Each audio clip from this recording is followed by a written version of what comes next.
¿Cómo le va? ¿Qué dice? Muy buenas noches, bienvenidos a Caníbales aquí por la pantalla de C5N, las 8 de la noche en punto prácticamente en toda la República Argentina.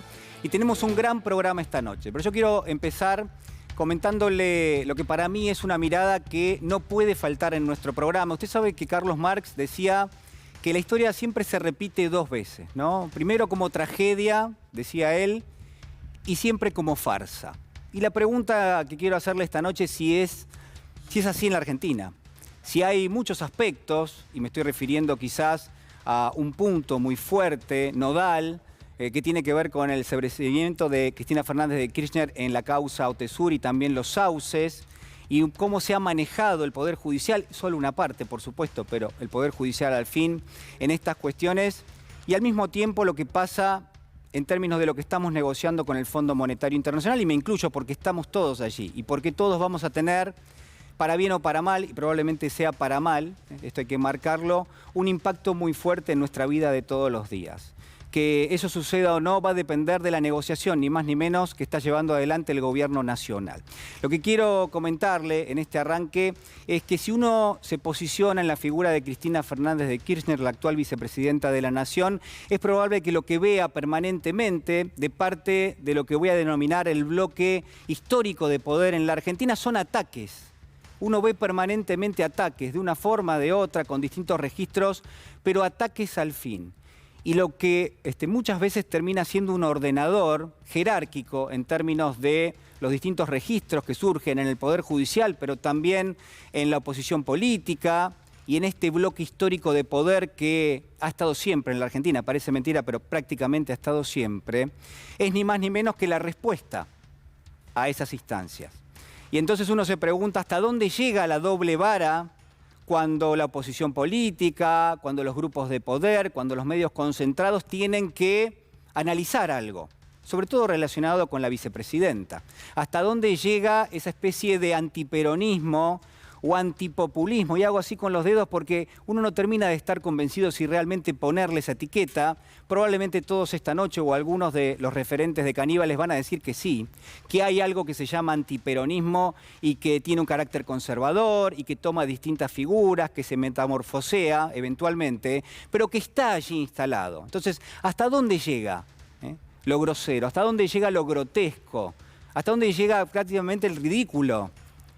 Parece algo más de Samuel Beckett, de Eugene Ionesco, más que uno podría decir de la realidad argentina. Mire, alguien que lo puso en términos formales, y lo quiero compartir con usted, es la doctora Graciana Peñafort. Escribió un artículo en el diario AR, y ahí ustedes tienen, en esa opinión, dice el sobreseimiento de CFK en Otesur y los sauces, una historia de Comodoro Pi. Y lo que dice es los pasillos de Comodoro Pi suelen contar historias apasionantes de amores, odios y traiciones. Y Graciana va contando, la doctora Peñafort, va contando algunas cuestiones que son centrales, hasta que llega, yo miro para el costado porque tengo el monitor justamente allí, hasta que llega a una instancia donde prácticamente dice, miren, en todo esto, lo más irregular de todo es que una denuncia que fue tomada al voleo, que fue tomada directamente en todo caso por algún referente de la oposición política del momento contra Cristina Fernández de Kirchner, una denuncia que se presentó de buenas a primeras,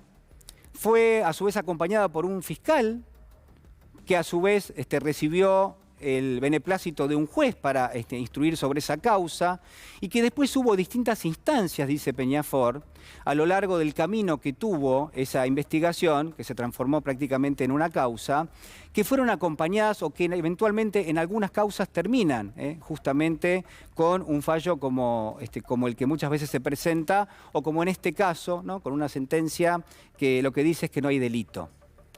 Entonces uno se pregunta, bueno, pero nadie vio esto. ¿Cómo puede ser que durante años y años los distintos medios de comunicación se fueron alimentando justamente de estos procedimientos? Porque uno podría pensar, bueno, hay una instancia judicial, pero la prensa no se hace eco.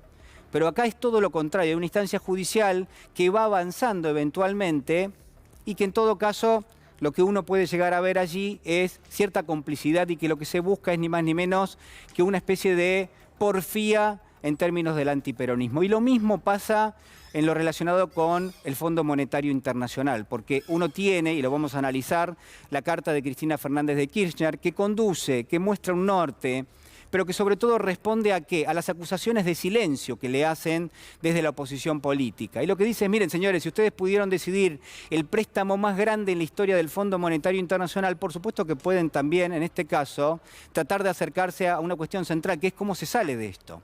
Porque ustedes son también responsables de eso, o son más responsables que otros sectores de la política precisamente de eso.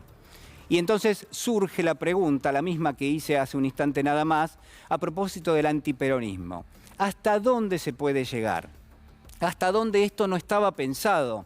¿Hasta dónde no era obvio que quien pedía un crédito de 45.000 millones de dólares y prometía repagarlo en 2 años, 2022 y 2023, no iba a poder hacerlo? Y eso iba a obligar al gobierno que viniese después a sentarse con el Fondo Monetario Internacional. ¿Hasta dónde no era obvio que lo que se busca es nuevamente entregar a la Argentina a los capitales financieros internacionales? Y esto es lo que está pasando.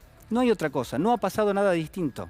Este es el proceso que estamos viendo. Lo más importante, mire, es que usted lo sepa, porque hacia ese lugar estamos yendo, independientemente de la negociación que se haga, o en todo caso, muy dependientes de la negociación que se haga, donde los márgenes son cada vez más exiguos. Por último, y para terminar, la pregunta es hasta dónde puede llegar el antiperonismo en la Argentina.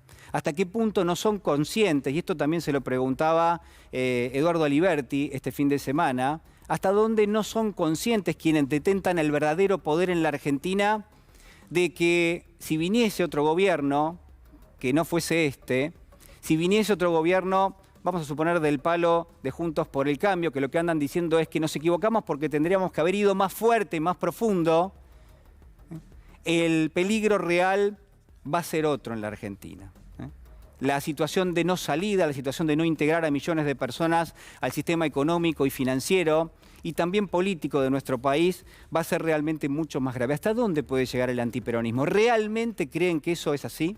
¿Realmente creen que falta un ajuste en el Estado draconiano como es el que va a proponer el propio Fondo Monetario Internacional? Mire, hay que respondérselo, o en todo caso, que sean ellos los que respondan en el Congreso de la Nación en los próximos días. Vamos a las ventas del día de hoy, vamos a hacer los primeros